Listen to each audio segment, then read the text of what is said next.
Bem-vindos ao 80-20, o podcast onde juntos cozinhamos para uma vida melhor. Eu sou Inês Chimas, chefe de cozinha natural. E eu sou Mafalda Almeida, nutricionista funcional. 80% são rotinas saudáveis e 20% sem culpa. Aqui o equilíbrio fala mais alto, porque no final todos temos um objetivo comum: viver por mais tempo e com mais qualidade. Neste podcast falamos sem filtros e sem extremismos. Queremos ajudá-lo a digerir novas ideias, a aprender verdadeiramente a cuidar o corpo de dentro para fora e a questionar o que sempre foi rotina. Juntos queremos abrir caminho para a mudança e para o crescimento enquanto indivíduos e sociedade.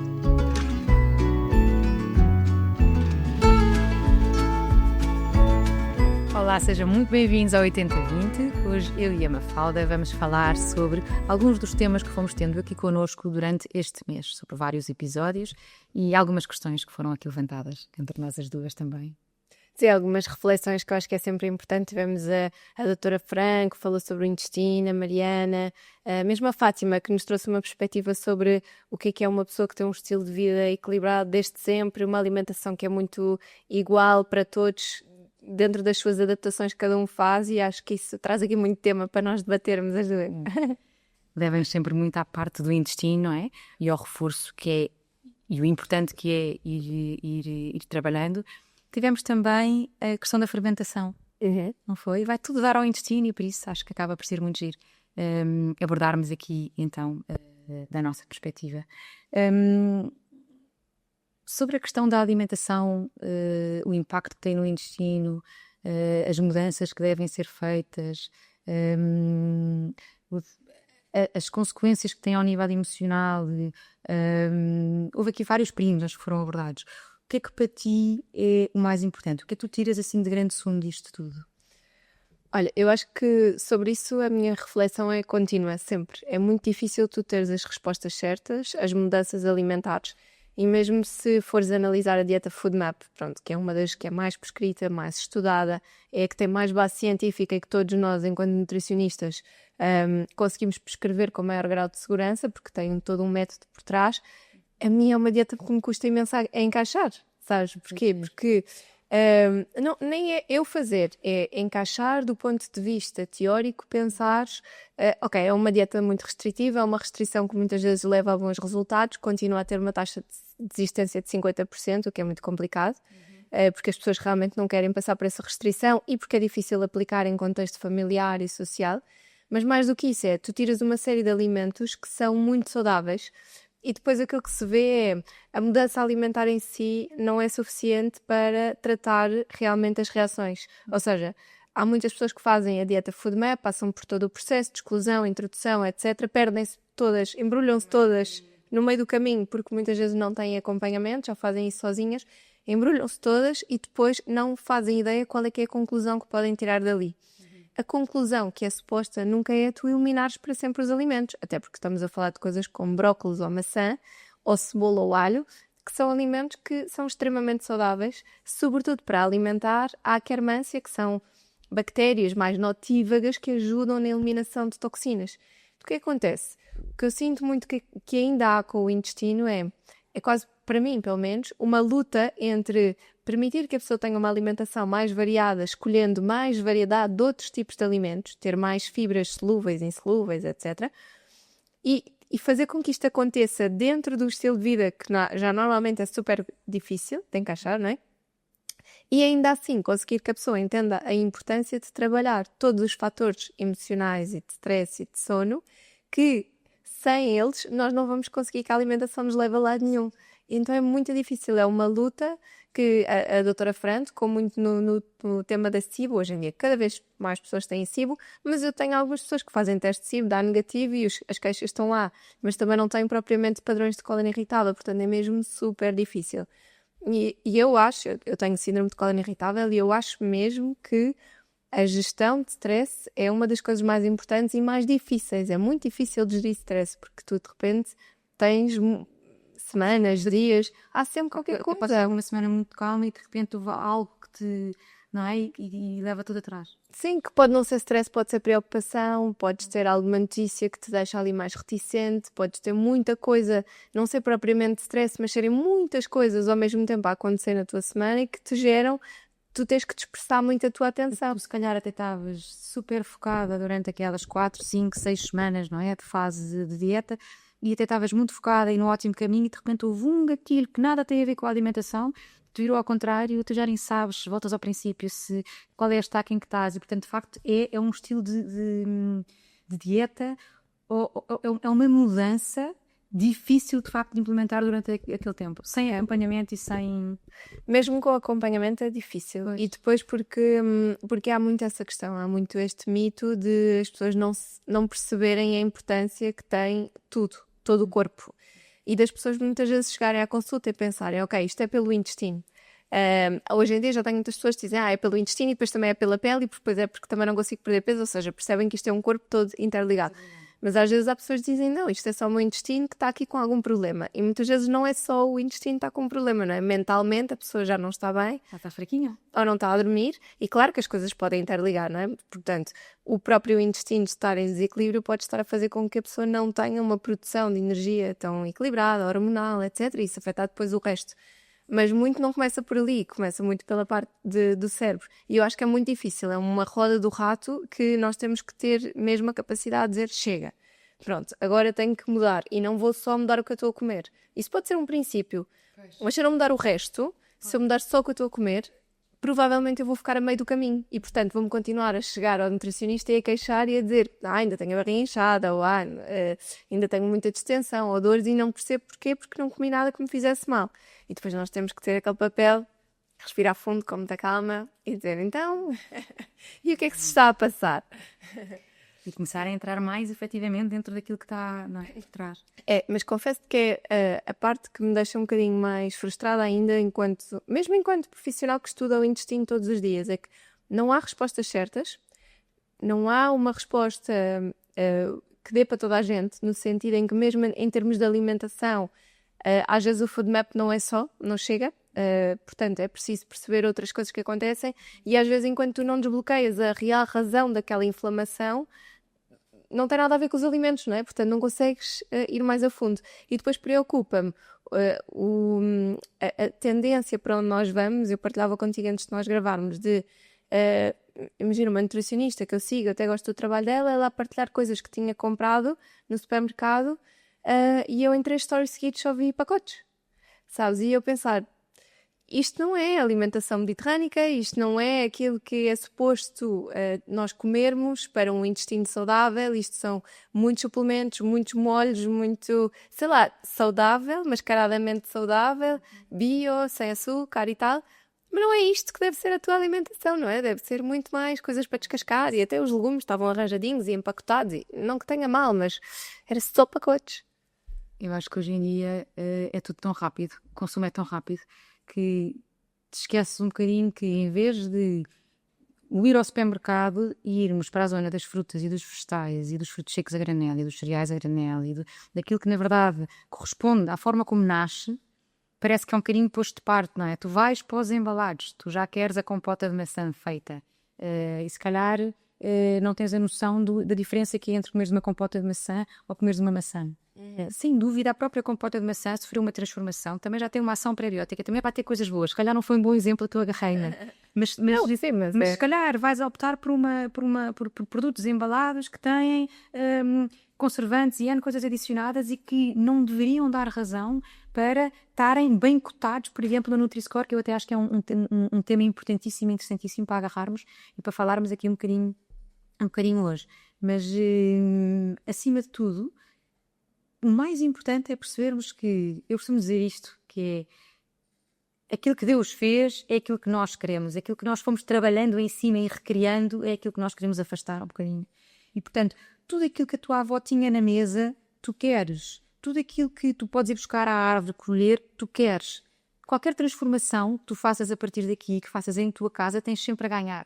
Se souberes ir comprar ao supermercado e souberes que aquela transformação até acrescentou mais àquele produto, também deves fazê-lo, senão não deves, porque tu vais fazer em casa muito melhor. Exato, mas até a forma como tu compras, imagina, às vezes penso, eu no bairro onde eu vivo tenho mercado biológico ao sábado, tenho mercearias ótimas E às vezes eu penso, eu não preciso ir a um supermercado, porque eu entro no mercado biológico ao sábado e eles têm caixinhas dos ovos, têm arroz integral, têm quinoa, têm curcuma, têm gengibre, fora os legumes todos.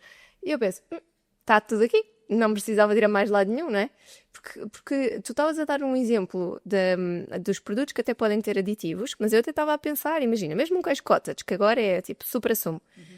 Um queijo, tu comprares um queijo cottage, é uma coisa embalada, que sabes que é um lácteo, portanto, muitas vezes no intestino não vai ser muito bem digerido, mas que seja, é uma coisa que está dentro de um pacote muito mais processado do que se tu, se calhar, se tivesses em casa, ias fazer uma torrada e punhas um fio de azeite, ou punhas umas rodelas de tomate, um bocadinho de orégãos, não é? É completamente diferente. E, portanto, eu acho que mesmo esse mindset, às vezes tu não teres essas soluções rápidas, é um bocadinho o obrigar-te a ir a seres mais criativa, a variares, a ir mais para essa ancestralidade. E é um mindset. É um mindset.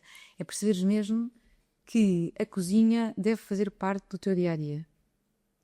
E se tu souberes que tu queres comprar ingredientes com vida, e quando eu digo com vida é de facto acabares de colher, e tu queres na tua cozinha preservar a vida deles, porque a forma como tu comes aqueles alimentos, a forma como eles foram produzidos e a forma como tu os trabalhas vão ser recebidos de forma completamente diferente pelo teu corpo. Portanto, quando tu começares a perceber que essa mudança acontece na tua saúde e em tudo, no momento em que tu passas a fazer da cozinha um aliado no teu dia-a-dia, é incrível. Então, a própria forma de estar no supermercado será diferente, porque já não vais para os embalados em que, na verdade, já têm sabores criados para ti, e que te viciam, e vais sim procurar seres tu a trabalhar com aquele ingrediente que tem qualidade e a potenciar o sabor dele, a vida dele, e fazer coisas incríveis. Imagina o que é tu chegares a casa e decides, vou ao supermercado, apetece-me um mousse de manga. E tu pensas, mousse de manga? A primeira coisa que pensas é numa mousse já empacotada, tipo, isso não é? Mas tu pensas assim, ok, vou levar uma manga, vou levar uns cajus, vou levar um bocadinho de sumo de limão, vou levar hortelã. E estou a complicar um bocadinho a receita. Estou a levar hortelã e vou levar uma pitada de sal. Bom, está bem. Se a manga não estiver muito madura, podem trazer um fiozinho de mel. Mas se não, tu com estes ingredientes, se tiveres um bom liquidificador, tu fazes uma mousse de manga. Incrível. O que é que tens aqui de mal? Nada. Manga, cajus, bocadinho de limão, hortelã e sal. E sal. Exato. Que podes não precisar de pôr. Vai só ajudar ali a puxar. Mas é isto. E tu fizeste uma mousse incrível. E, portanto, tu se passares a olhar para os ingredientes como eles são e depois buscar um bocadinho a tua mente criativa, te permitires isso, tu crias coisas incríveis. Então, portanto, não há necessidade de rótulos. É isso. Não, e repara, o Diogo da Gleba, quando estivemos a conversar com ele, ele tocou num ponto que eu achei super interessante. Por exemplo, a questão das cookies, que é um produto que eles vendem imenso. E de facto é verdade. A forma como eu encaro os doces, se me apetecer ir comprar uma cookie ou comer uma cookie, eu prefiro 1000 vezes ir a uma Gleba e comprar uma bolachinha ou duas daquelas que têm pepitas de chocolate, trigo alentejante, um açúcar muito mais integral. Tu comes duas e ficas lindamente. Do que um pacote daqueles tipo... Parece que não chegam. Chips, não vou dizer o resto do nome. Tu ficas e continuas a comer e tu sentes-te péssima. Como é viciante, tudo é viciante ali. Sim, tem muito mais sal, tem muito. Há um sentimento quase de culpa no fim, porque evidentemente que abusaste e comeste uma porcaria. Mas quando fazes uma escolha muito consciente, ok, eu vou ali, eu sei que eu vou comer com consciência, mas vou comer uma ou duas. E é só um pequeno mimo a que eu me permito, não é? Portanto, eu acho que isso é um mindset completamente diferente. E por acaso tenho curiosidade, por exemplo, tu fazes aqui imensos cursos, os workshops, etc. Quais é que são as dificuldades que tu sentes que as pessoas têm quando te procuram para implementar isto que nós estamos a falar? Porque imagina, tu não sentes essa dificuldade, eu não sinto essa dificuldade, e às vezes fico mesmo a pensar, mas porquê que as pessoas não dedicam um bocadinho mais de tempo a si mesmas? Eu acho que a sensação que eu tenho é que as pessoas estão completamente desorientadas, porque há várias linhas a falarem e cada uma em defesa e com muita defesa e com muita crítica sobre as outras. E então as pessoas parece que ficam aqui meio divididos. E quando vêm ter comigo e querem aprender a cozinhar da forma mais natural possível e com o objetivo de fazer do corpo melhor, portanto, olhando para os ingredientes com uma perspectiva funcional, isto é, eu quando estou a comer, eu estou a comer com um propósito, com uma função, eu quero alimentar este meu corpo e fazer com que ele trabalhe no seu melhor, chegam aqui e eu acho que estão abertas à informação que eu tenho para lhes dar. E, portanto, não estão perdidas entre várias opiniões. E, portanto, vêm com alguma vontade, de facto, de implementar mudanças. E há coisas tão simples, quase como, imagina, integral, que a pessoa ouve integrado e pensa, integral não me apetece, é difícil de cozinhar porque tenho que demolhar, ou vai ficar muito mais duro, nem sei cozinhar. Ou quando tu simplesmente explicas que integral significa inteiro, imediatamente há uma mudança na forma de olhar, que é, bem, se inteiro de facto faz sentido para mim. Não é? Isto é incrível. Portanto, quando tu consegues de facto explicar porque é que as coisas fazem sentido, tu começas a perceber que é importante e sem te aperceber já deste o passo. Não é? É quase, imagina, um fermentado. Um pão, estávamos a falar, um pão é fermentado, não é? Um pão é fermentado, quer dizer, um bom pão passa pela fermentação. Lenta. E é feito lenta. E é feito com ingredientes integrais, e, portanto, inteiros. E por isso, quando tu estás a fermentar um pão, tu estás a criar bactérias, não é? Portanto, tu estás a fazer com que esse pão seja muito melhor para ti. No momento em que ele vai ao forno, em que ele é cozido, perdes as bactérias. Mas o trabalho que elas fizeram foram fundamentais para o teu processo de gestão daquele pão. Então, tu não só digeriste muito melhor aquele pão, como ele traz muito mais valor nutricional. Portanto, ele alimenta-te. Se ele te alimenta, tu vais ter fome muito mais à frente, não é? E muito tempo depois. E, portanto, tu começas a perceber que tu consegues trabalhar com os ingredientes de forma a que eles façam de ti melhor. E, portanto, tu até começas a perceber que dar tempo na cozinha às coisas faz sentido. E, portanto, tu começas a olhar então, espera, se eu começar a organizar-me, eu até começo a conseguir comer muito melhor e evito aquela ida ao supermercado rápida e consigo em casa fazê-lo. E então começas, aos poucos, a abrir o leque. Portanto, eu acho que tem muito a ver com uma mudança de mindset. Normalmente, quando me procuram, já vêm ali com uma vontade muito assente e, portanto... Já tem esse ímpeto. E notas que ficam? Consegues ter algum feedback se as pessoas, imagina, se aquilo que vêm aprender para aqui, depois consigam que perdure no tempo? Olha, acho que a taxa é muito grande. Acho que sim, claramente. Tanto que depois voltam para o segundo curso, para o terceiro. A certa altura, muitas vezes, vêm em família, depois vêm os filhos. É incrível, continuo a ter até feedback de pessoas já muito antigas. Portanto, é muito giro. Por outro lado, tenho pessoas que cá chegam muito influenciados por amigos e por amigas. O que eu adoro, porque esta sementezinha vai ficando. Então, se calhar, essas pessoas não fazem. Até estão aqui, estão interessados, mas depois não vão aplicar quando chegam a casa. Mas têm, de facto, pequenas mudanças que depois vão começar a fazer. E uns tempos depois, muitos acabam por voltar. Incrível. E se calhar em aulas nem tinham dado por coisas que eu, inclusive, falo sempre naquela aula. Portanto, também tinha, mas não estavam com esse mindset aberto. Tem muito a ver com a forma como chegam, quando chegam e o propósito. E depois há aquelas pessoas que vêm porque ficaram doentes e há aquelas pessoas que vêm porque alguém da família que não tinha razão nenhuma evidente de repente fica doente. E eu só penso, mas como assim? Mas faz tudo bem, mas é... E de repente vens querer perceber um bocadinho e criar terreno fértil para cultivar saúde e conseguires afastar a doença. E portanto há esse lado também que acaba por vir... Sim, por vir e ficar, não é? Eu acho que é um bocadinho também o que a Mariana tocava, no episódio da Mariana, ela falava que muitas vezes as pessoas mudam pela dor, não é? E nesse aspecto isso é giro, porque de facto, a pessoa, mesmo uma pessoa que não esteja a passar pela doença, mas calhar um familiar que vive com alguém que está a passar por essa doença, quer ter o cuidado, de repente é cuidador, passa a cuidador e quer ter o cuidado de preparar as coisas de uma forma diferente, não é? E isso eu também acho que faz imenso. Tem um impacto enorme, um impacto grande. É mesmo.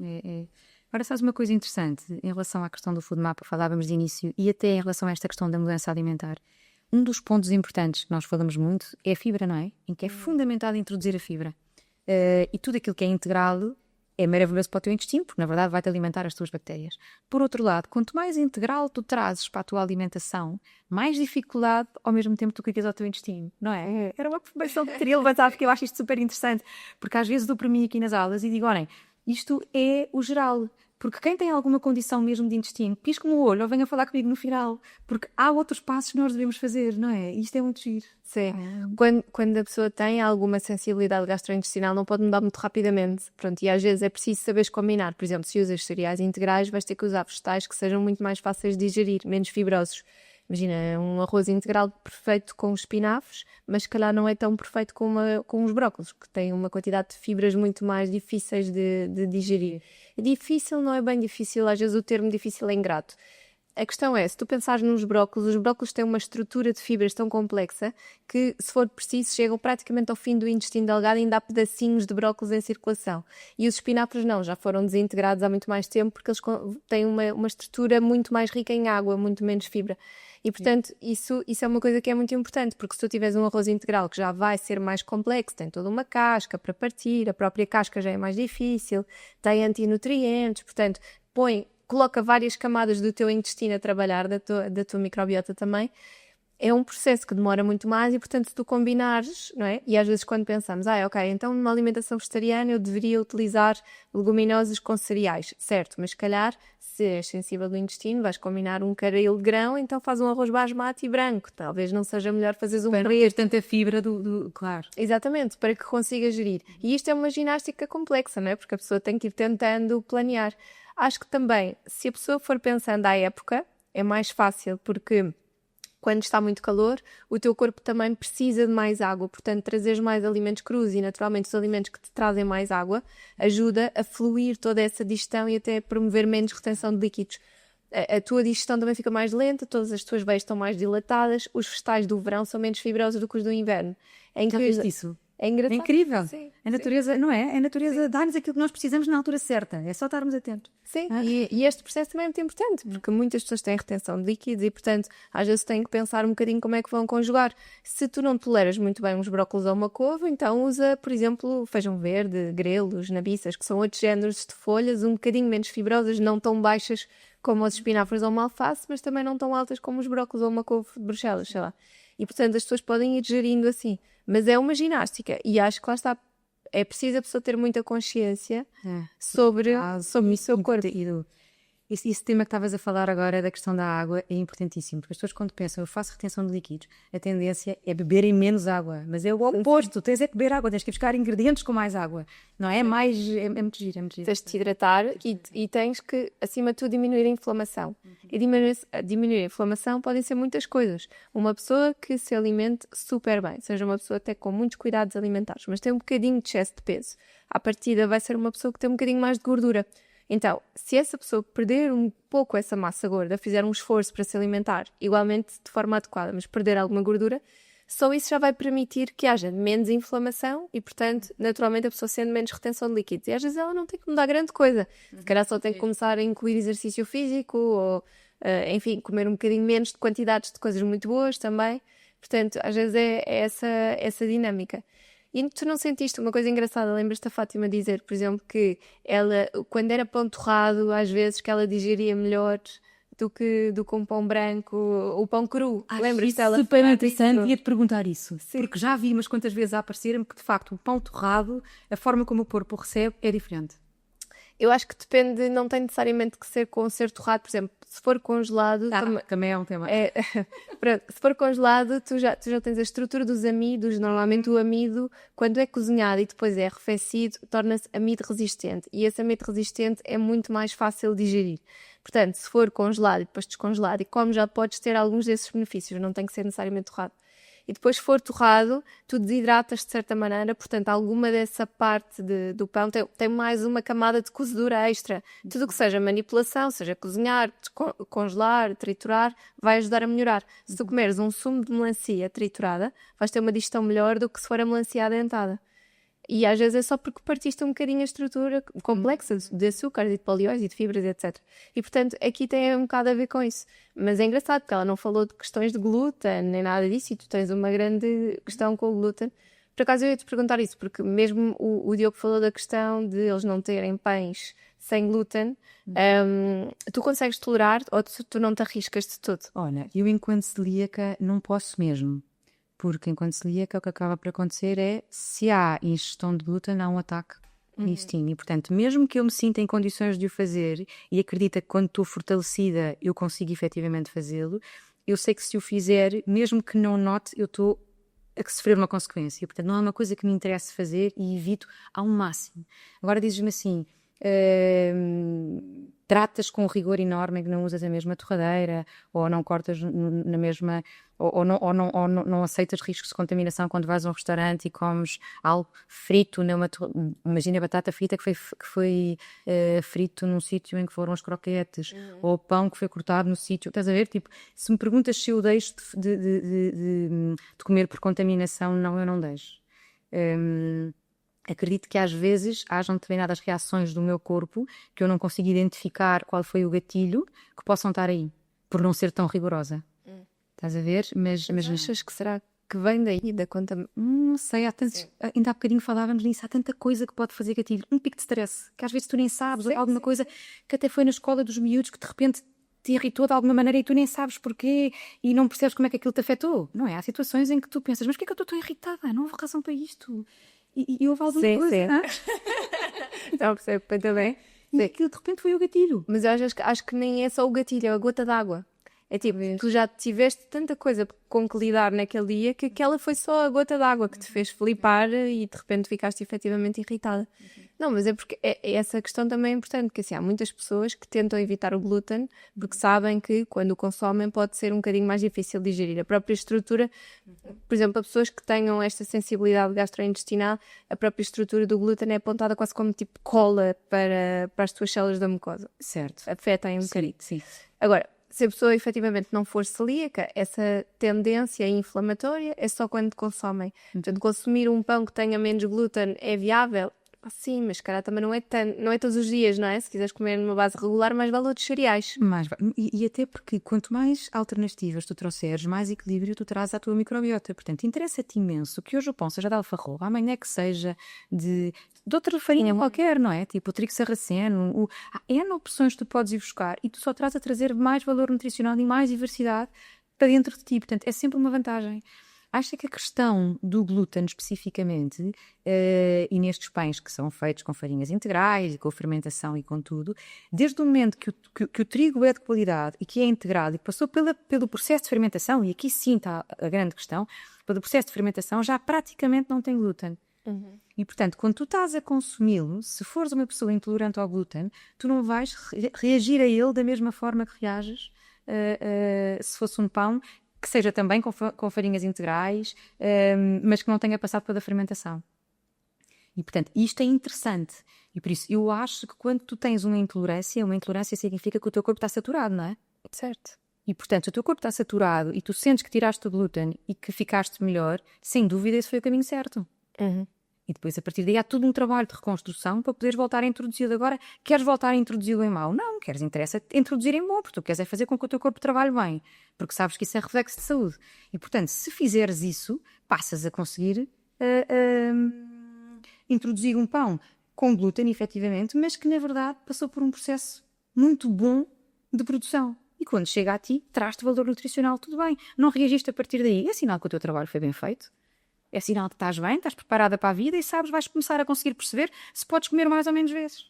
Exato. Não é? É um bocadinho este Agora, em relação à produção, acho que devia haver mais sítios com pão sem glúten. Acho que cada vez há uma procura maior. Acho que cada vez é mais importante uma limpeza, uma desintoxicação para toda a gente, para conseguirem que o corpo volte a ser aquilo que é e se poderem voltar a conhecer e tudo. E, portanto, acho que sem dúvida devia haver sítios a venderem pão sem glúten. Mesmo, acho que espero mesmo que valha uma...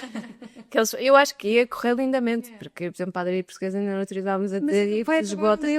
Mas vai acabar um deles, acabei de saber ontem, tem que saber melhor esta informação. Fechados. Mas assim, graças a Deus tu lançaste o livro, porque desde que lançaste este livro em particular, eu já te disse, eu faço uma das receitas, mas queria partilhar uma coisa por acaso aqui no podcast que é para nós falarmos um bocadinho sobre isso. Uma amiga minha no outro dia estava lá em casa e ela disse-me, olha, eu vi no outro dia a tua story do pão, mostra-me lá a receita do pão sem glúten, como é que tu fazes? E então fomos folhear o livro, estava-lhe a mostrar e disse, olha, faço com a tapioca, com a farinha de arroz e depois já não me lembro se era a milei. E ela assim, ai, mas eu não conheço nada disto, o que é isto? Que ingredientes são estes? E eu estava-lhe a dizer onde é que ela compra tipo supermercados normais. E no outro dia também estávamos a gravar e tu usaste um bocadinho de trigo sarraceno. Estes cereais, pseudo-cereais, fala-nos um bocadinho sobre eles. Quais é que tu sentes que são mais fáceis de trabalhar? Porque, por exemplo, o trigo sarraceno tem um sabor mais predominante, não é? Não é muito fácil, me lembro de neutro, apesar de tudo. milho é neutro, ajuda também a trazer leveza.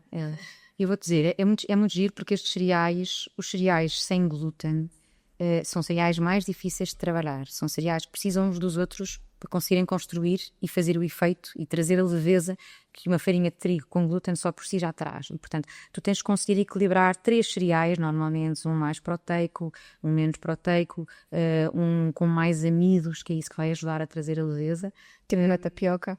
Por exemplo, uma fécula de batata, um amido de milho, mas que vem, no fundo, eu olho para eles como algo que entra apenas na ajuda ao nível de estrutura e de leveza. Estás a ver? Tipo, não como um cereal da base. Porque tem muito pouco valor. O objetivo é trabalhar com cereais integrais, com mais valor nutricional e depois, sim, ir buscar aqueles que precisas para conseguir chegar a algum lado. Pronto, acho que o livro tem a receita base e depois tem as variantes, não é? E nessa receita base, tu depois de repente podes trazer pedaços de beterraba cortada, podes trazer outros ingredientes, até folhas de espinafre, podes trazer nozes, podes trazer outros ingredientes que vão fazer com que aquele pão, que hoje é amanhã, depois sejam versões completamente diferentes, não é? Quando tu passas a perceber que existem cereais mais proteicos e menos proteicos, tu passas a perceber que, apesar de eles terem sabores diferentes, e o caso do trigo sarraceno tem um sabor muito forte, tu podes substituí-los diretamente, porque eles acabam por ter uma função diferente conforme o teor proteico que têm no pão. É muito giro. Pois, porque tu na receita disse que são farinhas mais proteicas ou farinhas mais da base ou assim, mas isso também é interessante para a própria pessoa fazer experiências, porque o que eu sinto é, usando milê, a tapioca, o psyllium e pronto, vou usando assim normalmente esses. O que eu sinto é que depois o pão fica bastante escuro, que não é uma coisa que tu vês, por exemplo, quando vamos às compras, tirando aquele que é de alfarroba, não é? Que ainda agora estamos a falar, tu vês o pão sem glúten quase sempre muito clarinho, que é uma coisa que me irrita logo à partida, não é? Que aquilo não é integral. Os mixes de farinhas sem glúten são mixes normalmente sempre com farinhas brancas, mas se fores comprar... mas imagina, mas até o arroz, tu podes ir buscar o arroz integral. Pois. Portanto, tu podes ir buscar uma alternativa inteira. E podes fazer as farinhas em casa, porque isso, essa minha amiga também estava a dizer, mas onde é que eu vou comprar as farinhas? Eu, comprei no mercado biológico os cereais, que é o que eu faço, e depois trituras. Sim, fica uma farinha mais grossa, mas tritura na Bimbi, pronto, e fica a farinha feita. E o psyllium, que é uma coisa que as pessoas ainda não conhecem muito, eu utilizo muito para ajudar as pessoas a regularem o trânsito intestinal. Mas o psyllium vai dar elasticidade nas receitas sem glúten, não é? Vai dar elasticidade, é muito importante o psyllium. Também podes usar goma guar, goma xantana, mas eu no caso do pão gosto mais de ir para o psyllium e traz-te essa elasticidade. É mesmo importante. Imagina, eu estiver a fazer umas tostas em que vou utilizar, imagina, aveia e sementes, eu preciso de um ingrediente que me cria ligação, e não é só ligação, que quando eu depois vou cortar a minha tosta, ela não se desfarela toda, e portanto o psyllium é fundamental. Imagina tu com aveia, umas sementes de sésamo e de abóbora, por exemplo, um fio de azeite, um bocadinho de sal e psyllium, tu fazes tostas bases, não é? Podes ir brincando a partir daqui. Queres sabor a queijo, vais buscar a levedura nutricional. Queres que elas sejam verdes, vais buscar o espinafre e se calhar um bocadinho de spirulina, vais começando a brincar com elas. Mas o psyllium, repara, é o único elemento que está aí que te vai permitir, de facto... Portanto, tem os dois lados muito interessantes, que é ajuda-te no fortalecimento do intestino, não é? E, portanto, do teu sistema imunitário, através dos suplementos que acabas por dar em consulta, e até a própria alimentação também pode começar a tê-los presente para ajudar nessa... mas eu digo mesmo às pessoas para usarem na alimentação. Ou seja, imagina, se for uma pessoa muito obstipada que precisa realmente de incluir o psyllium no seu dia-a-dia, eu não digo até para fazer como suplemento. Nas panquecas, vai fazer umas panquecas antes de pôr a farinha, põe o psyllium. Parece um espetáculo, mas tu és muito mais do que... Olhas papas de aveia, porque o psyllium é muito fácil. Se tu quiseres usar aquilo como coisa terapêutica para pôr na água, não é muito fácil, sabes? Portanto, eu acho que aquela legume não dá para... uma goma esquisita. Olha, e tu ainda achas, por exemplo, estamos a falar de ingredientes que as pessoas ainda têm muita ideia que são mais caros. Ou quando tu vais comprar um pão sem glúten destes, vamos gastar, tipo, sei lá, 7, 8, 9 euros por um pão muito pequenino. Achas que isto ainda é realidade? Ou seja, ainda sentes que seja caro? Porque eu sou um bocado distraída nestas coisas, confesso. Ou seja, imagina, se eu vou ao mercado biológico ou se vou ao mercado e me apetece comprar arroz integral e trigo sarraceno, fazer a receita, não sei o quê, não estou na minha cabeça a fazer as contas a quanto é que aquilo me vai custar para mim é uma coisa boa fazemos imensas vezes os scones também do teu livro, etc. Portanto, é uma coisa natural, porque eu não gasto nos outros pacotes todos. Não gasto no queijo cottage, nos iogurtes proteicos e nas barras e não sei o que. Faz sentido. Portanto, a mim faz parte do orçamento alimentar. Então eu sou mesmo distraída nesta questão dos preços. Às vezes se gastar um balúrdio em legumes e fruta, assusta-me, não é? Mas, e isso é uma coisa que eu acho que ainda é um mito, ou não? Olha, eu acho que na questão do pão, um bom pão de qualidade ainda é mais caro. Assim, e vai ser sempre, repara, tu quando vais comprar um pão de farinha branca com 10 a 15 ingredientes na etiqueta, nunca é imbatível isso, não é? É imbatível. E portanto, eu acho que dura um ano. E dura, não, exatamente. E portanto, acho que isso é imbatível. A questão é, tu comes muito menos pão quando ele é feito com qualidade, porque tens muito menos fome e, portanto, tu ficas satisfeito mais rapidamente e por muito mais tempo. Portanto, eu acho que sem dúvida nenhuma é uma boa aposta, seja porque traz mais valor nutricional, seja porque comes menos, porque não precisas de tanto. Agora, se ainda é mais caro, se for de qualidade, é. Mas agora a questão é, se fores comprar um bom pão que tenha glúten, também de qualidade, se calhar estamos equiparados. Aqui a questão é entre ser nutritivo e bom ou não ser. Eu acho que não está entre o sem glúten ou não. Eu acho que o primeiro passo é, quando tu pensas, está bem, eu agora quero comer sem glúten. Meu Deus, o pão é muito mais caro, não é? Mas se tu tivesses este pensamento, não, vou só comer um pão de qualidade, não é se é sem glúten ou não, está a par e par o mesmo preço. Mas se comparares flocos de aveia com aqueles cereais cheios de tralha, claro, rende. Portanto, sem dúvida, também acho que há muita essa questão e acho que isso é verdade. E repara uma coisa, se tu fores comprar, é sempre mais caro do que seres tu a fazer. Agora falaste nos flocos de aveia. Eu se for fazer uma granola, agora pensei logo em cereais e imensas coisas. Se tu fores fazer uma granola em tua casa e compras um saco de aveia e compras as sementes e frutos secos, vais comprar, imagina, das sementes, vais fazer manteiga de tainha, vais fazer manteiga de sésamo, compras um pacote de manteiga de sésamo, usas azeite, usas um bocadinho de sal e vais buscar um adoçante como um mel, um xarope de acer, a tua granola faz com isto. E, portanto, tu consegues fazer uma granola, um frasco enorme, como aquele frasco, uma coisa assim grandona, tu consegues fazer, se calhar, por 10 euros, uma quantidade gigante. Não é? Se tu fores comprar uma embalagem com esses ingredientes com que trabalhaste, vais pagar caríssimo. 250 gramas de calhar. Sim, pronto. Sim. E se calhar não é comparativo com outras marcas que vendem estes flocos carregados de açúcar e tudo. Pronto. Mas aqui lá está, estamos a comparar o péssimo e o ótimo. E depois, a questão mais importante de todas, que é um ótimo feito em casa. Aí sim, tens ali um meio termo ótimo. Sim, sim. Sabes que eu no outro dia tinha uma senhora na consulta que me estava a dizer assim: eu nunca tive que me preocupar com a alimentação, sempre tive uma alimentação péssima, até tipo há 2 anos tinha fumado, não sei o quê. Aquilo era tudo mal. Ela disse: eu hoje sinto que eu estou a pagar a fava, a pagar as contas. Eu digo: pois, é que nós ainda não temos muitas pessoas que ao longo do tempo nos possam dar esse feedback de todas estas mudanças boas que eu fiz ajudaram a melhorar isto. Há alguns casos, não é? Mas eu acredito mesmo que aquelas pessoas que estão anos e anos e anos a fazer coisas erradas e depois quase que usam isso como bandeira de eu estou super saudável, as minhas análises estão ótimas e eu só como porcaria, sabes? Algum dia vai chegar em que aquilo vai mudar tudo, seja a nível gastrointestinal, que era este caso desta senhora. Sempre fui uma trituradora e agora não consigo comer uma folha de alface, é isso que ela me dizia. E acho que realmente o investimento está em tu preocupares-te em tudo aquilo que tu consomes e teres esse cuidado muito desde cedo para lá mais à frente não vires a sofrer esse corpo chegar à gota d'água. Claro. É preventivo? Claro. E olha, estavas a falar de Nutri-Score, bora deixar-nos para outro episódio? Acho que sim, acho que é melhor. Então vá, até ao próximo.